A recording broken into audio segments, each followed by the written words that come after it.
Even though I've have created materials before for the Pokeball in previous videos, what I want to continue working with in here is just going about how to make them once again, because this is going to be really crucial and important for the rest of the code. So what I need here is basically decide what are going to be the colors that I'm going to be working with. At this point, the only materials that I have are the ones that I created, the modeling material, the UV unwrapping material, and the default Maya material. So one thing that is going to be really simple for me to do right now would be select everything as an object. Remember, everything is a single object, even though it's separated in different shells. So I'm going to right click and I'm going to go to assign a favorite material. This time around, I want to have them somewhat shiny.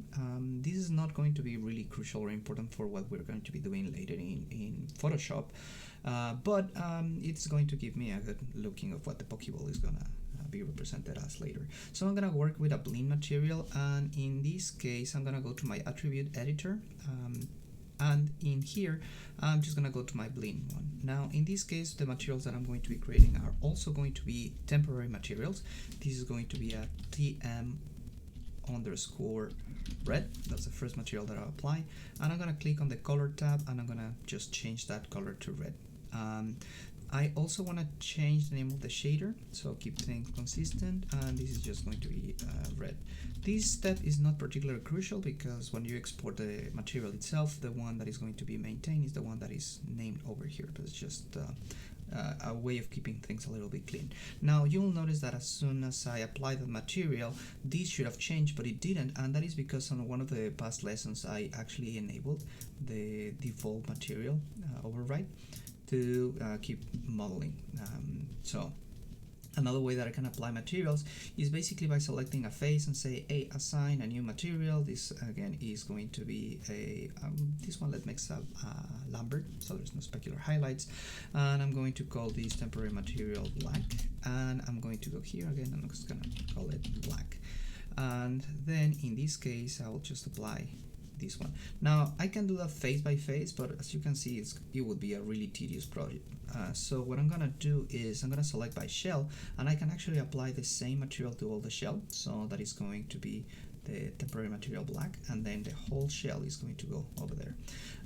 So it is a matter of just creating the materials and applying them at this point. I'm gonna select all of them. I'm gonna go to assign a favorite material blend. This is going to be my my white, so this is going to be TM white, and I'm just gonna rename these white,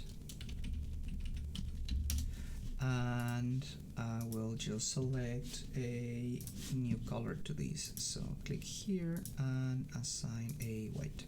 Okay, so with that I can just select these guys in here and assign the same material that I had. This one is going to be an existing material, TM white, and I think we are all set. So at this point I'm not gonna be using this shell or this part of my UV editing. I did this the last time, but I can easily just select all of the UVs and then go to my image UV snapshot and then create a UV snapshot. This is the place that I saved the last time, so if I hit apply and close, this is just going to override the existing UV that I have. So this is what it's gonna look like in the file.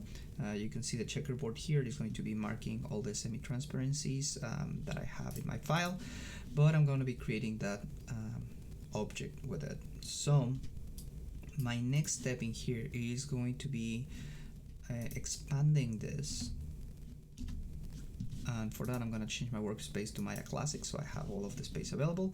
I will not be using the UV editor at this point, so I'm just going to be closing this, and this is what the Pokeball is going to look like. So all of my materials seem fine.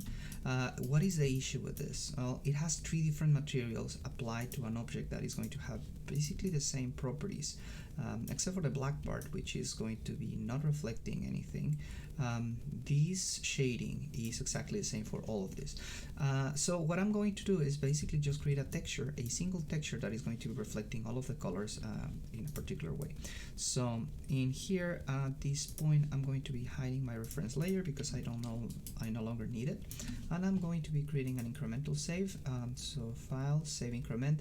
Now in my case, as I changed the name of the file to better reflect what I was doing, I will need to do it by hand. Just bear with me 1 second. Keyboard 007, and then that is it. So I'm gonna stop the recording here, but next step is going to be go work with Photoshop with the file that I just created. There's two ways of doing that. One would be with the workflow that I just started with, or the other one would be creating a PSD network, and that is if you have Photoshop installed in your computer and not using GIMP or some other editing tool. So that is going to be it for this video recording, and I'll catch you on the next one.